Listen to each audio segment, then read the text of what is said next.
ఈ అబ్బా ఛాంపియన్స్ ట్రోఫీలో పర్ఫార్మెన్స్ చేయలేదు. ఈ లాస్ట్‌కి మిగిలిన బంగ్లాదేశ్‌తో జరిగే మ్యాచ్‌లైనా వీళ్ళని ఓడించి మా ఫ్యాన్స్ మమ్మల్ని కొట్టకుండా కాపాడుకుందాం అంటే మ్యాచ్ క్యాన్సిల్ అయింది.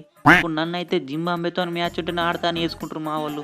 బాబరు తిప్పలు వాడి మాకు కూడా హక్కు ఉన్నదని చెప్పి సావం మింగి ఛాంపియన్స్ ట్రోఫీని హోస్ట్ చేసిర్రు. టోర్నమెంట్ స్టార్ట్ అయ్యి వారం కూడా కాలే ఎలిమినేట్ అయ్యారు. మళ్ళీ మీ దగ్గర ఉన్న పైసలు పెట్టి స్టేడియంలో అప్డేట్ చేయించారు. ఎందుకు ఆమెకి ఎన్ని తిప్పలు ప్లస్ బొక్కలు ప్లస్ దెబ్బలు. అందరూ మీ దేశానికి వచ్చి మిమ్మల్ని మింగుతా అంటే చూసుకుంటుంటారు పిల్లలు. దెబ్బ మీద దెబ్బ. మా దరిద్రం ఏందో అయిపోయింది కథం. ఒకప్పటి ఇంగ్లాండ్ వేరు, ఇప్పటి ఇంగ్లాండ్ వేరు. మీ అవ్వ ఆలోచిస్తే మీ పరిస్థితి పాకిస్తాన్ కన్నా దారుణంగా ఉన్నది. ఈ పాటకి మీ ఫ్యాన్స్ సోషల్ మీడియాలో మడత పెట్టుంటారు కానీ ఇక పోయి వేసుకొని వాడుకోర్రి. మళ్ళీ జూన్లో కలుద్దాం.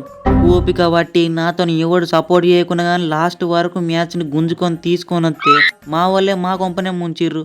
అట్లుంటది మాతోని. మా ఇబ్రాహిం అన్న ఒక్కడే 177 చంపిండు. మ్యాచ్ గెలిపించింది మాత్రం మా అజ్మదుల్లా ఒమర్ జాయ్ తమ్ముడే. సూపర్ తమ్ముడు.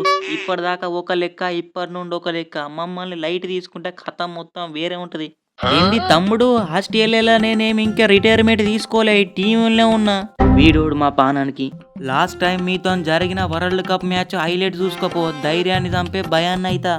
ఎస్ సప్పుడు ఇంకా 2 పాయింట్లు ఇచ్చి అవతల వాడుర్రి. అంతేగాని మమ్మల్ని ఓడిస్తాం, సెమీస్ కోతాం, రన్ రేట్ లేకుండా క్వాలిఫై అవుతాం అంటే కథం మొత్తం వేరే ఉంటది. మమ్మల్ని ఓడించడం అంటే ఇంగ్లాండ్ విసికినంత ఈజీ కాదు.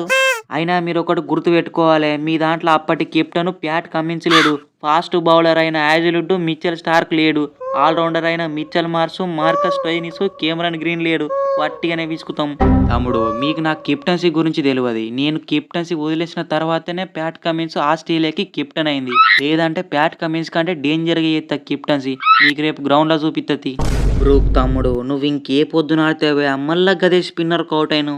టైం బ్యాడ్ నడుతుందన్న ఏం చెప్తాం. బై మిస్టేక్లా నిన్న నేను కానీ 100 కొట్టేది ఉంటే మ్యాచ్ ఖచ్చితంగా గెలిచేటోళ్ళం. 100 అవసరం లేదు తమ్ముడు. నిన్న నువ్వు ఒక్క 20 రన్స్ కొట్టినా కానీ మ్యాచ్ సింపుల్గా గెలిచేటోళ్ళం. 16 బాలల్లో 19 కొట్టనన్నప్పుడు ఆర్చర్ గ్రీసులు ఉన్నాడు. ఏమైంది ఆర్చరు కొట్టి గెలిపిస్తాం అనుకుంటే ఒక్క వేటిను. అరే నేనేమన్నా బ్యాటర్నా గెలిపి అంటే నేను ఎట్లా గెలిపాలే. నేనేదో బాల్ ఎత్తే కళ్ళు మూసుకొని కొడతా. బ్యాటర్కు తాకితే 6 4 పోతుంది. ఆడే 2 మ్యాచ్లకి బంగ్లాదేశ్ నుండి పాకిస్తాన్కి ఫ్లైట్ టికెట్ వేసుకొని రావాలి నా బొంగులోది. ఆడింది మళ్ళీ గెలిచింది లేదు, పీకింది లేదు. అయ్యో మీరా మింగేయండి. గైస్ వీడియోకి లైక్ చేసి ఛానల్ని సబ్స్క్రైబ్ చేసుకోండి. మళ్ళీ కలుసుకుందాం.